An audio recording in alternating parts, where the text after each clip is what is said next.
Nandito tayo ngayon sa America.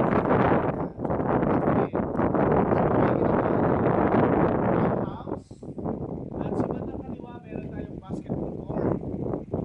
Last week playground. And then magkakaroon sa picture.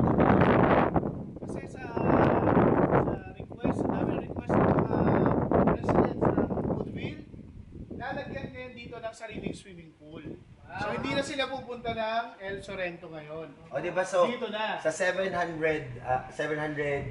na investment mo, meron ka na exclusive na pool. Yeah. Kompleto ang amenities dito. At saka maramdaman Sobrang hangin, no? Yun yung maganda eh. Kasi yung Presko. sariwa kasi yung hangin. Kasi kung siyempre, kung malapit ka na talaga sa Manila, yung hangin polluted na. Dito ramdam mo pa rin nasa probinsya ka, pero maganda nun, malapit ka lang sa city. Isang sakay lang nasa city ka na.